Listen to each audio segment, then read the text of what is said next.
Welcome back to the deep dive.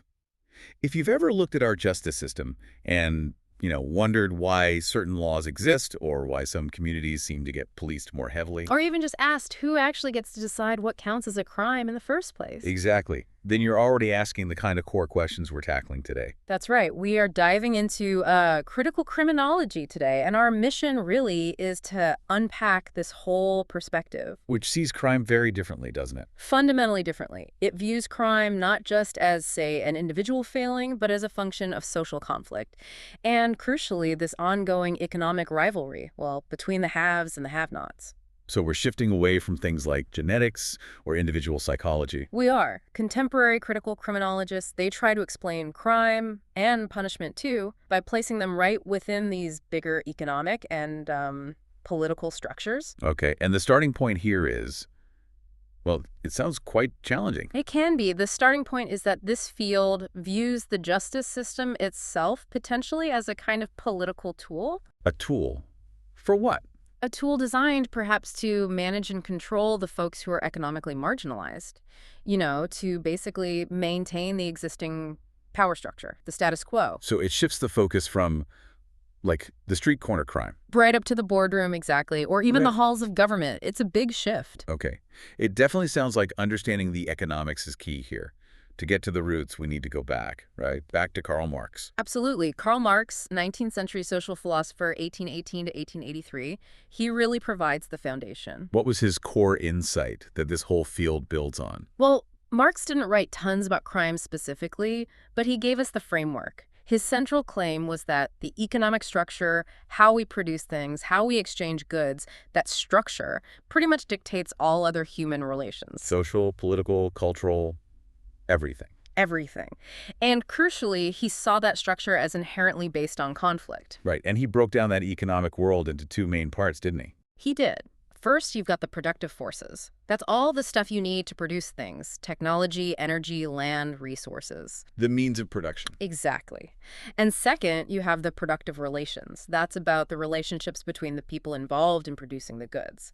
And in capitalism, those relations are all about ownership and control. Okay, so if the control over those productive forces is unequal, Then that unequal distribution of power and wealth leads directly to what Marx saw as inevitable social conflict. and that's where crime comes in. That's the leap critical criminologists make, yes. Where you have systemic conflict and unequal power, crime isn't some random deviation. It develops as a predictable result of that built-in inequality. Okay. And Marx, looking at industrial society, he had specific names for the classes involved. He did, based on their relationship to production, the main two we usually think of. The owners and the workers. Right. The capitalist bourgeoisie, the owners who control the factories, the resources, the means of production, and then the proletariat, the workers, the majority who only have their labor to sell. But he also identified a third group, one that seems really relevant here: the lumpen proletariat. Oh, absolutely crucial. They are the sort of fringe group, the non-workers, right at the bottom, often excluded from the system entirely. Because the system doesn't need their labor. Exactly. They don't have productive relations in the same way. And this group, this idea of deep economic exclusion, became really important for later criminologists linking marginalization to crime. It was an idea mostly ignored by the mainstream for a long time. And this Marxist foundation, it really gained traction in criminology during the 1960s, didn't it? A time of major social change. Oh, definitely. The 60s were pivotal. Scholars started getting really critical of traditional criminology, the kind that often just looked for what was wrong with the individual offender. The positivist view. Right. And then you had events like the 1968 National Deviancy Conference in the UK. They just flipped the question entirely. How so? Instead of asking what's wrong with the deviant, they asked, what if the systems of social control, the police, the courts, the laws themselves are actually causing or at least amplifying deviance? That's a huge reversal. Yeah. The system isn't just responding to crime, it might be generating it. Precisely. The system itself could be sick, and that thinking started to become more formalized. Leading to works like the New Criminology in '73. Exactly. That book really helped cement critical theory in the field, solidifying this view of the justice system as primarily a mechanism for social control, especially over the lower classes. And other key texts came out around then too, like Law, Order, and Power. Yes, Chambliss and Seidman. They showed how those controlling the political and economic systems could, well, manipulate how criminal justice actually works on the ground. And Richard Quinney's social reality of crime. Also essential. Quinney argued that law fundamentally reflects and protects the interests of the powerful.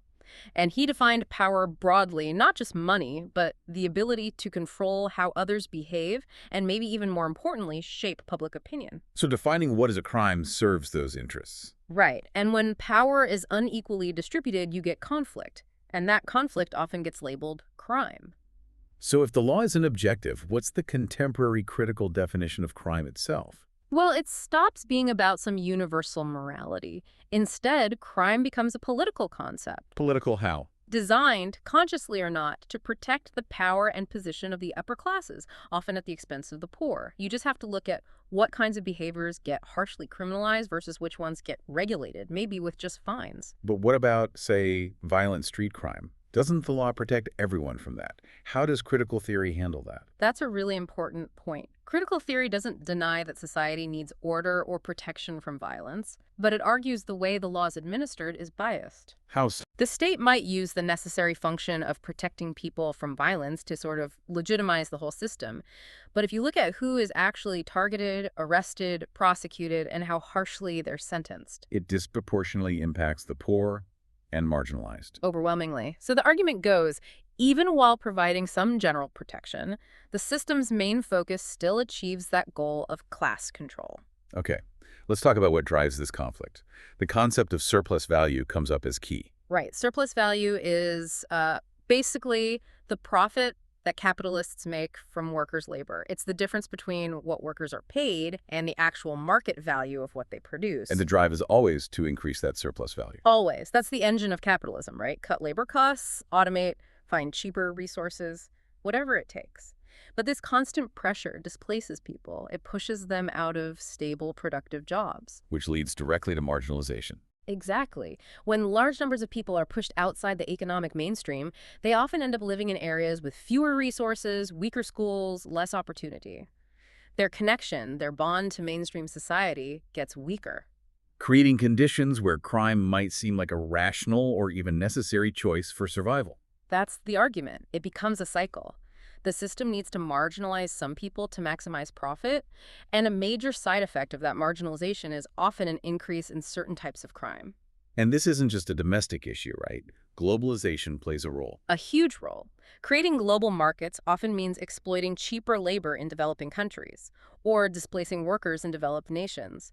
It's all part of generating that global surplus value for the owners. So things like failing schools, what some call dropout factories, or exploitative labor practices abroad, critical theorists see these as connected. Yes, as mechanisms of class and often racial oppression that generate conflict and crime at both ends, locally and globally. Okay. Now, within critical theory, there seem to be different ideas about exactly how the law functions to protect the powerful. Let's start with instrumental theory.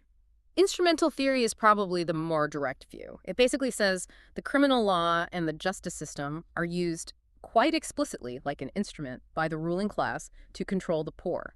So the powerful directly shape laws to benefit themselves. That's the idea. Think about laws against vagrancy or petty theft, which hit the poor hardest, versus maybe less stringent enforcement against corporate pollution or financial fraud. Okay, that's one view. What about the other one? Structural theory. It sounds a bit different. It is, and it's really useful for explaining why sometimes the powerful do get prosecuted.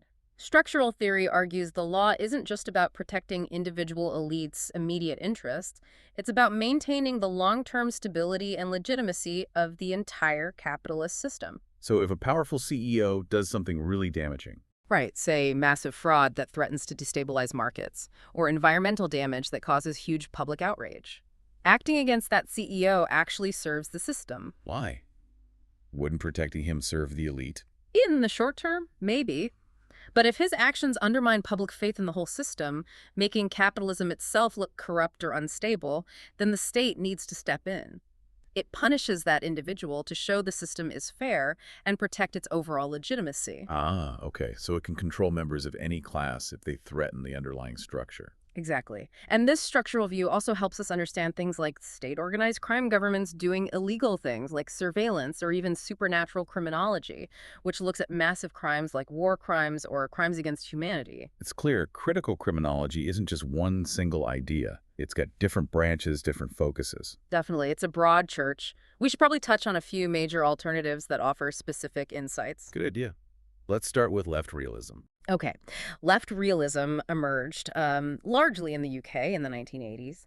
They were critical criminologists, but they felt some earlier theories maybe ignored the very real harm that street crime does, especially to working class communities. So they weren't trying to excuse crime, but still wanted to understand its roots. Precisely. They argued crime is often a function of relative deprivation. It's not just being poor, it's feeling poor compared to others around you, or compared to what society tells you you should have. And that feeling combined with other factors. Right. Combine that relative deprivation, that discontent with weak community institutions and a lack of real political solutions for people's problems. Well, their formula was basically discontent plus lack of political solution, crime. So what kind of policies did left realists propose?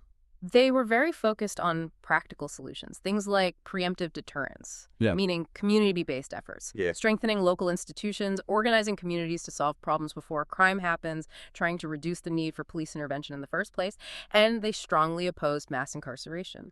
Seeing it as counterproductive. Exactly. Ineffective at reducing crime long-term and incredibly damaging to already marginalized communities. Okay. Next up, critical feminist theory. How does that fit in?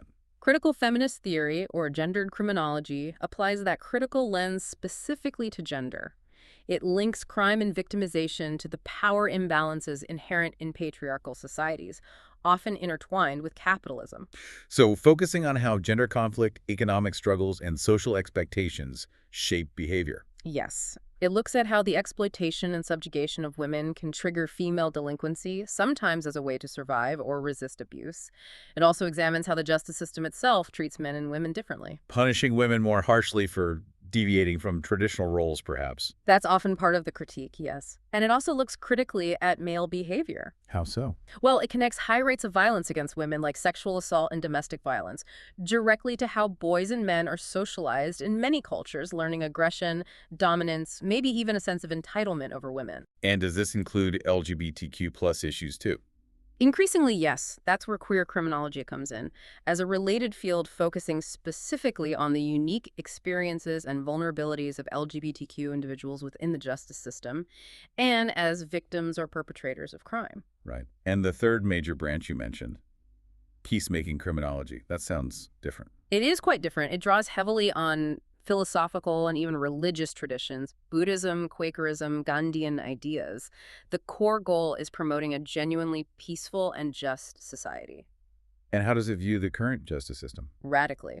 Peacemakers argue that the state's main approaches, punishment, control, prisons, zero tolerance, are actually crime encouraging. Wait, punishment encourages crime. How does that work? Their argument is that punishment deepens conflict. It alienates the offender, stigmatizes them, makes it harder for them to find work or housing, and reinforces an us versus them mentality. It doesn't heal the harm caused by the crime. So it creates a cycle of exclusion and reoffending. That's the core critique. Instead of punishment, peacemaking advocates for things like mediation, reconciliation, and conflict resolution, finding ways to address the harm and reintegrate people rather than just locking them away. Okay, so if these critical theories see the problem as conflict, power imbalance, and systemic harm, the solutions need to focus on healing and repair. That leads us nicely into restorative justice. Absolutely. Restorative justice is really the most prominent policy application that flows naturally from many of these critical and conflict-based perspectives. What are its main principles? It's built on three core ideas, really. First, address the harm suffered by victims and meet their needs. Second, hold offenders truly accountable for what they did. And third, involve everyone affected, victims, offenders, their families, the community, in finding a resolution, all based on respect. That sounds like it requires redefining crime itself. It does. Instead of state versus offender, crime is seen as a conflict involving the offender, the victim, and the wider community affected families, schools, workplaces. And the resolution needs to happen there where the conflict originated. Ideally, yes. Focusing on repairing the actual harm done, rather than just abstract punishment. You mentioned accountability. How does that work in a restorative way? There's this key concept, Reintegrative shaming. Yes, and it's crucial to distinguish it from the usual kind of shaming, Which is? which is stigmatization. That's where you label the person as bad, evil, an outcast. You push them away permanently. That's what our current system often does. Okay, so how is reintegrative shaming different? Reintegrative shaming separates the act from the actor. You strongly disapprove of the harmful deed, the action, but you simultaneously affirm the inherent worth of the person. So what you did was wrong, but you're still part of this community, and we want you back once you make things right. Exactly. The disapproval focuses on the behavior, while consistently signaling that the person can be respected and reaccepted by society if they take responsibility and repair the harm. That acceptance is vital. So it shames the sin, not the sinner, basically. That's a good way to put it. And for this to work, it can't just be a niche program. It needs buy-in from the whole community, schools, police, courts, everyone. Are there practical examples? Oh, yes. Things like victim-offender mediation, family group conferencing, and especially sentencing circles, which are often rooted in indigenous traditions. Sentencing circles. Yeah, where everyone involved, victim, offender, family members, community representatives, maybe judges or police, sits together to discuss the harm and collectively decide on a path forward. It emphasizes healing and consensus over just imposing a penalty. Wow. Okay, this deep dive has taken us quite a distance. From Marx's ideas about economic conflict, To seeing crime itself as a political concept tied to power. and then exploring these alternative approaches like left realism, feminist criminology, peacemaking. And finally, landing on practical applications like restorative justice. It really forces you, the listener, to constantly question the power dynamics behind our definitions of crime and justice, doesn't it? Absolutely. Critical criminology pushes us to see how our institutions, maybe even well-intentioned ones, can sometimes function as instruments of class or racial oppression, potentially reinforcing the very problems they're supposed to solve. There's research suggesting bias in prosecution, in sentencing. It's a perspective that challenges the status quo profoundly, which leads to a final thought. If we take seriously the idea from, say, peacemaking criminology, that our current methods of control might actually be crime encouraging. Then what is the fundamental purpose our punitive system really serves? And what would a system truly focused on efficiently resolving conflict and repairing harm actually look like? A big question to ponder. That's definitely something for you to mull over until our next deep dive.